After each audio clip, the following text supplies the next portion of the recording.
Dhantoli police थाना क्षेत्र में एक धोखाधड़ी का मामला सामने आया है। आरोपी ने खुद को नेता का करीबी बताकर फिरियादी से 3,85,000 रुपए की ठगी की है। जानकारी के अनुसार आरोपी ने फिरियादी को विश्वास में लेते हुए कहा कि वह उसके बहू का ट्रांसफर करवा देगा। इस भरोसे में आकर फिरियादी ने आरोपी को रकम दी। बाद में जब संदेह हुआ तो फिरियादी ने आरोपी पर लगातार दबाव बनाया, जिसके बाद आरोपी ने आंशिक रकम वापस दी। हालांकि अब भी 1,70,000 रुपए बाकी है। धंतोली पुलिस ने इस प्रकरण में आरोपी निखिल कामरे के खिलाफ मामला दर्ज किया है। पुलिस जांच में यह भी सामने आया कि आरोपी के खिलाफ पहले से ही मुंबई, धंतोली और बेलतरोडी पुलिस थानों में आपराधिक मामले दर्ज है। यामध्ये असे आहे की फिर्यादी पंढरीनाथ राजाराम तांबटकर यांचा प्रथमतः आपल्याकडे अर्ज होता। त्या अर्जाच्या अनुषंगाने आपण चौकशी केली। त्या चौकशीमध्ये आपल्याला आढळून आले की यातील आरोपी आहे निखिल विश्वनाथ कांबळे यांनी जे फिर्यादीची सून आहे दीपाली ही सांगलीला होती, तिची बदली करून देतो असे त्यांना आश्वासन दिले। आश्वासनावरून त्यांनी काही रक्कम त्यांच्याकडून स्वीकारली आणि मी मंत्र्याच्या परिचित आहे आणि मी तुमची बदली लवकर करून देतो अशा स्वरूपाचा तो अर्ज होता।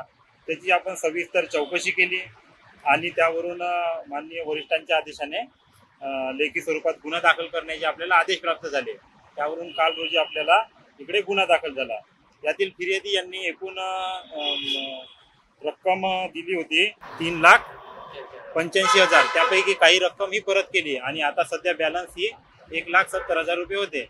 ते पण मागण्यासाठी येथील फिर्यादी यांनी वारंवार विचारणा केली, परंतु फिर्यादी यांना आरोपी जे आहेत ते टाळाटाळ करत होते आणि त्यावरून फिर्यादीवरून आपल्या इकडे गुन्हा नोंद करण्यात आला। सर, जे फिर्यादी आहे यांची ओळख या आरोपी सोबत कसा झाली आहे आणि यामध्ये काय यांच्या पूर्वीच्या काही आरोपीचा रेकॉर्ड आहे का, काय माहिती?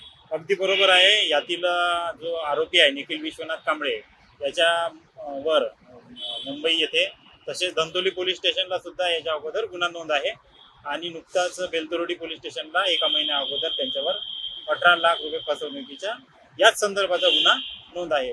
ते त्यांची मोडस ऑपरेटिंग अशी आहे की ते मंत्र्यांच्या परिचित आहे असे फोटो दाखवतात, व्हिडिओ दाखवतात आणि त्या आधारे फिर्यादीला मॅनिप्युलेट करून त्यांच्याकडून पैसे उकळून बदलीचे कामं करून देतो, तुमची नोकरी लावून देतो अशा स्वरूपाची त्यांची कामं आहेत। त्यांचा परिचय जो आहे हा याच ठिकाणी झाला होता। युनिटी डेव्हलपर्सचे ऑफिस आहे।